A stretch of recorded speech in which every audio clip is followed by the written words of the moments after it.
Hey everyone, my name is Ayush Rai. तो आज हम बात करेंगे how to read NCERT. Class 9th 10th 11th 12th या फिर नीट की प्रिपरेशन कर रहे हो तो इस वीडियो को एंड तक जरूर देख लेना। पूरा डाउट्स क्लियर हो जाएगा कि हम एनसीईआरटी कैसे पढ़ें। आपके मन में डाउट रहता है कि हम एनसीईआरटी को लाइन बाय लाइन पढ़ें, क्या स्किप करें, किस पे फोकस करें। पूरा डाउट्स क्लियर हो जाएगा, बस इस वीडियो को एंड तक जरूर देखना। एक सवाल है मेरे कुछ बच्चों से, कुछ स्टूडेंट सिर्फ एनसीईआरटी पढ़कर नीट में 340 प्लस स्कोर बायोलॉजी में कैसे लाते हैं, और कुछ स्टूडेंट 3 से 4 रेफरेंस बुक पढ़ने के बाद भी 250 स्कोर से ज्यादा नहीं कर पाते।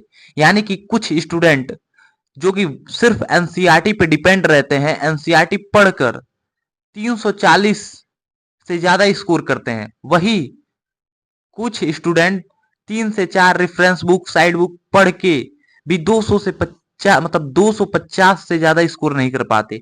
प्रॉब्लम बुक नहीं है, ठीक है, प्रॉब्लम एनसीईआरटी पढ़ने के तरीके की है। आज मैं आपको top of secret NCERT reading method बताऊंगा, जिससे फॉलो करके आप बोर्ड और नीट दोनों की प्रिपरेशन इंप्रूव कर सकते हो। तो बट वीडियो को लास्ट तक जरूर देखना। वीडियो पसंद है तो वीडियो को लाइक करना, चैनल को सब्सक्राइब करना, वीडियो को शेयर करना। अब हम बात करते हैं सबसे बड़ी मिस्टेक। बहुत से स्टूडेंट एनसीईआरटी को नोवेल की तरह पढ़ते हैं। यानी कि एनसीईआरटी एक ऐसी बुक है, अगर आप 2 3 4 कितनी भी रेफरेंस बुक साइड बुक लोगे किसी भी सब्जेक्ट का, ठीक है, जितना उसमें कॉन्सेप्ट दिया रहेगा, हर एक बुक में अलग कॉन्सेप्ट दिया रहेगा, हर एक बुक में अलग कॉन्सेप्ट दिया रहेगा, बट जो एनसीईआरटी में कॉन्सेप्ट लिखा रहेगा वो कॉन्सेप्ट किसी भी रेफरेंस बुक में, कोई भी साइड बुक में तुमको नहीं मिलेगा। जितना डीपली उसे एक्सप्लेन किया रहेगा उस टॉपिक को, जितना डीपली उस चैप्टर को एक्सप्लेन किया रहेगा, उतना डीपली किसी भी साइड बुक में, किसी भी रेफरेंस बुक में तुमको नहीं मिलेगा। एक चैप्टर उठाओ, 2 से 3 पेज पढ़ने और सीधा नेक्स्ट पेज। यानी कि बहुत सारे स्टूडेंट करते हैं, एक चैप्टर तुमने उठाया, suppose date class 10th biology का पहला चैप्टर लाइफ प्रोसेस, ये बहुत ही हार्ड चैप्टर है और स्कोरिंग चैप्टर भी है, ठीक है। बच्चे क्या करते हैं, उस चैप्टर को उठाया, 2 से 3 पेज उसे रीड किया, फिर दूसरा चैप्टर 2 पेज उलाट दिए, फिर तीसरे पेज पे चले गए, फिर इसी तरह मतलब कंटिन्यूसली रीडिंग नहीं करते हैं, स्किप करते जाते हैं, ठीक है।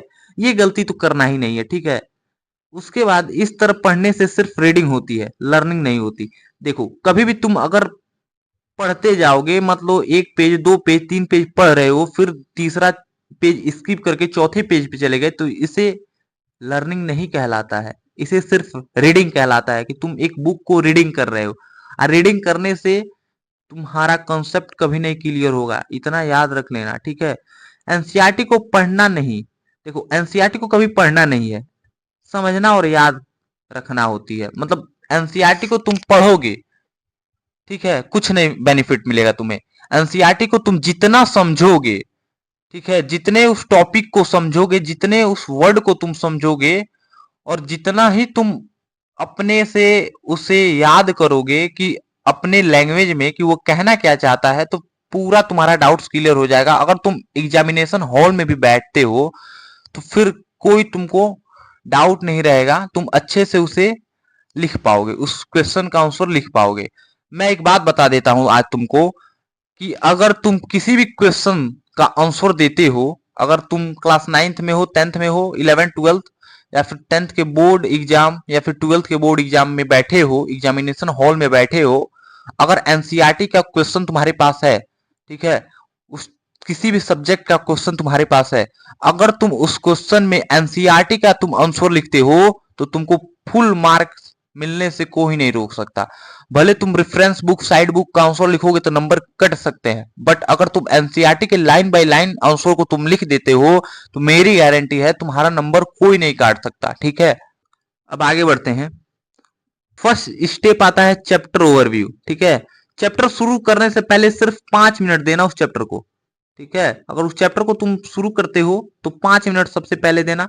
क्या देखना है, तो चैप्टर का नाम देखना है, हेडिंग्स देखना है, सब हेडिंग्स, डायग्राम एंड टेबल।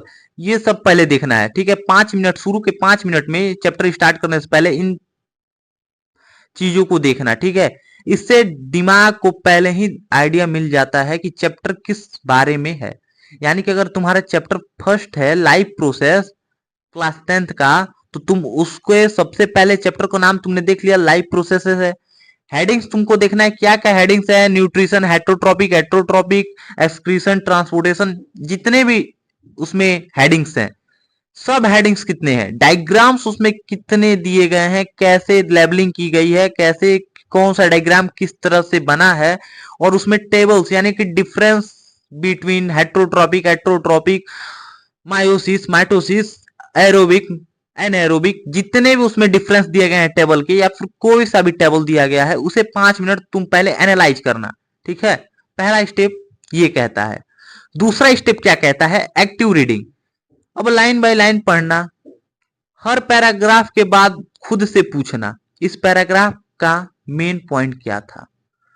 इतना दिमाग में याद रख लेना, अगर एक पैराग्राफ लिखा है, ठीक है, उस पैराग्राफ को तुम एक बार पढ़ना, ठीक है, एक बार रीडिंग करना, उसके बाद खुद से क्वेश्चन पूछना, खुद से पूछना कि इस पैराग्राफ में मेन पॉइंट क्या था, ठीक है। अगर एक लाइन में एक्सप्लेन नहीं कर पा रहे तो पैराग्राफ दोबारा पढ़ना। अगर एक लाइन में तुम, मान लो एक सपोज डेट, एक एग्जांपल में ले रहा हूं, एन एरोबिक, या फिर सबसे इजी न्यूट्रिशन, ठीक है, न्यूट्रिशन वाले पैराग्राफ को तुम पढ़ना, फिर खुद से एनालाइज करना कि इसमें मेन पॉइंट क्या था, खुद से क्वेश्चन पूछना इसमें मेन पॉइंट क्या था। अगर तुम एक लाइन में उसे एक्सप्लेन नहीं कर पा रहे हो तो दोबारा पढ़ना, तिबारा पढ़ना, बार बार पढ़ना, जब तक तुम एक लाइन में उसे पूरा, एक लाइन में पूरा उसका एक्सप्लेनेशन तुम ना कर दो, एक तरह से उसका समरी तुम एक लाइन में ना दे दो, ठीक है। ये टेक्निक रिटेंशन को बहुत ही इंप्रूव करती है। यानी कि ऐसे करने से तुम्हारा जो हैबिट है रीडिंग करने का, ठीक है, ये दूर हो जाएगा, सारा कॉन्सेप्ट तुमको इजीली क्लियर होने लगेंगे, ठीक है। ये कहता है सेकेंड स्टेप में। अब बात करते हैं थर्ड स्टेप, हाईलाइट स्मार्टली, ठीक है। पूरा पेज येलो मत कर देना, पहला बात। अब मैंने कहा है कि, यानी कि मैंने अगर कह दिया कि बुक, मान लो एक चैप्टर है ये लाइव प्रोसेस, ठीक है, लाइव प्रोसेस, मैंने बोल दिया हाईलाइट करने के लिए। अब बच्चे क्या करेंगे, हाईलाइटर उठाएंगे, लाइन से सब जो इतने भी लाइन दिए उसको हाईलाइट करने लगेंगे, लगेंगे अलग अलग डिफरेंट डिफरेंट कलर से हाईलाइट करने, ठीक है। ये तो करना ही नहीं है। हाईलाइट क्या करना है, scientific term, definition, exception, important number, examples, इन्हीं सारी चीजों को हेड जनरली हाईलाइट किया जाता है, ठीक है। ये नहीं कि हाईलाइटर उठाए लगे सब एकदम, लगे पूरा चैप्टर को हाईलाइट करने, क्या मतलब रह जाएगा। सिर्फ scientific term, definition, exceptions, important number, example, इतना हाईलाइट कर लो काफी है, ठीक है। कम हाईलाइट करोगे उतना रिवीजन फास्ट होगा। यानी कि अगर तुम मेन मेन टॉपिक को, main main definition, examples, diagrams को अगर तुम हाईलाइट करते हो तो इससे तुम्हारा रिवीजन फास्टली होगा, ठीक है। अगर तुम पूरे ही चैप्टर को ही लेके हाईलाइट कर दोगे तो फिर तुम कंफ्यूजन में पड़ जाओगे कि इसमें इंपॉर्टेंट क्या था, इसमें मेन पॉइंट क्या था, ठीक है। अब बात करते हैं फोर्थ स्टेप, डायग्राम्स। बायोलॉजी में डायग्राम बहुत ही इंपॉर्टेंट होते हैं, ठीक है। हर डायग्राम को देखो, उसके लेवल याद करो, एक रफ कॉपी में खुद से डायग्राम बनाकर प्रैक्टिस करो। यानी कि मैं बता दूं तुमको, क्लास 9th में हो, 10th में हो, 11th 12th, या फिर नीट की प्रिपरेशन भी कर रहे हो, तो तुमको मोस्टली बायोलॉजी में डायग्राम से क्वेश्चंस आते ही हैं। 9th 10th 11th 12th में डायग्राम बोल देगा, draw the plant cell and लेवल विथ, यानी कि प्लांट सेल का डायग्राम बनाओ और उसको लेवल भी करो, कौन से पार्ट का कौन सा नाम है, ठीक है। नीट में भी डायग्राम उठाकर तुमको दे देगा, बोलेगा उसमें, मतलब उस डायग्राम उठाकर दे देगा, लेवलिंग के साथ दे देगा, फिर बोलेगा इसमें डिफरेंस क्या है, फिर उससे क्वेश्चंस तुमको पूछेगा, ठीक है। तो डायग्राम मोस्ट इंपॉर्टेंट है, ठीक है। हर साल डायग्राम्स आते ही हैं बोर्ड एग्जाम में, या फिर नॉर्मल हाफ ईयरली एग्जाम में। बोर्ड ये सुनिश्चित कर दिया है, मतलब कंपलसरी कर दिया कि क्लास 10th में 12th में तुमको सीबीएसई बोर्ड हो चाहे यूपी बोर्ड हो, याद रख लेना डायग्राम्स मोस्ट इंपॉर्टेंट।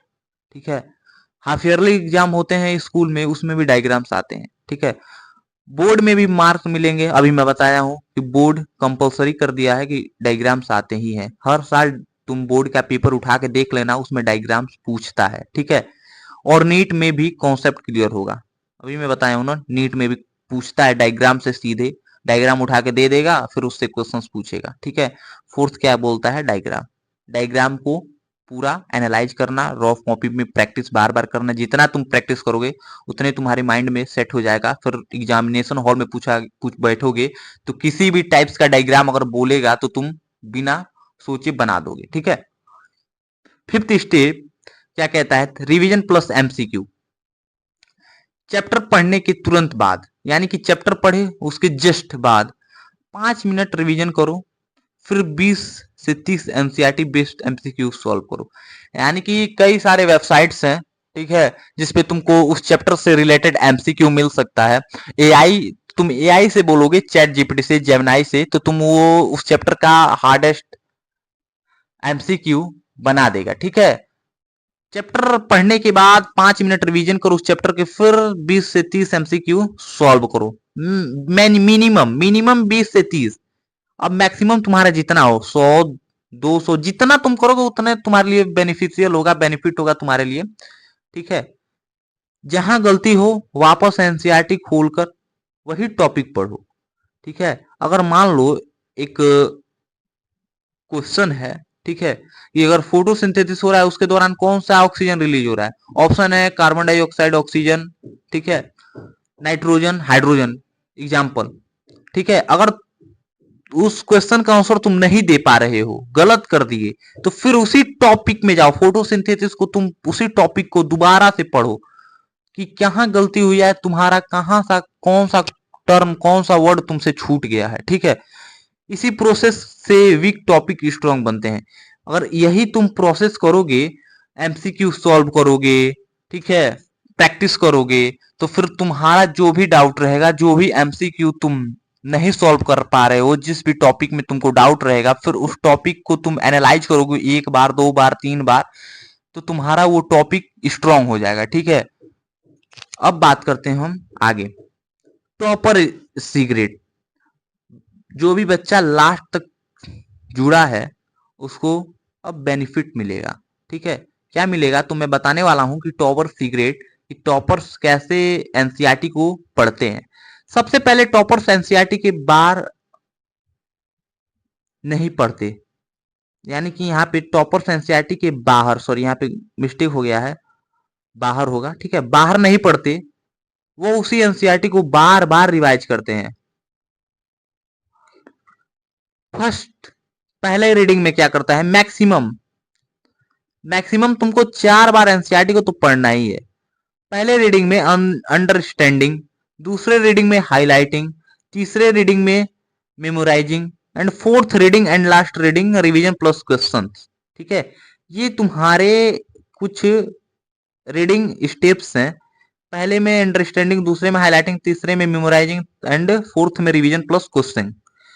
इसी रिपीटेशन से स्कोर इंप्रूव होता है। देखो, अगर यही तुम फॉलो करते जा रहे हो, 2 3 4 स्टेप जितने भी मैंने बताया है आपको, अगर इस स्टेप को तुम फॉलो करते हो तो मेरी गारंटी है तुम्हारा स्कोर 100% इंप्रूव होगा। अगर तुम क्लास 9th में थे तो तुम्हारा 60% आता था, तो मेरी गारंटी है अगर तुम इस सारी चीज को फॉलो करोगे तो 90% आने से तुम्हारा कोई नहीं रोक सकता। ठीक है, चाहे बोर्ड एग्जाम की बात हो, चाहे नीट प्रिपरेशन की बात हो, चाहे किसी भी एग्जामिनेशन की बात हो, किसी भी कंपटीशन एग्जाम की बात हो, अगर एनसीईआरटी का बुक उसमें आता है, अगर एनसीईआरटी को तुम इससे पढ़ना स्टार्ट कर दिए तो मेरी गारंटी है तुम्हारा अच्छा स्कोर आने से कोई नहीं रोक सकता। ठीक है, suppose date, I hope video बहुत ही हेल्पफुल होगा तुम्हारे लिए। समरी क्या था, NCERT is your base. Second, understand, do not just read, make short notes, practice diagram or back exercise, revise regularly, solve MCQ for NEET practice. Follow this method and you will the top पर। ठीक है, Class 10th is not just for mark, it's just for your future. Strong concept today, bright future tomorrow. Remember, be consistent, be patient, be confident, believe in yourself, give your 100%. Thank you for watching. Do not forget to subscribe. मिलते हैं अगले video में. Thanks for watching. Bye.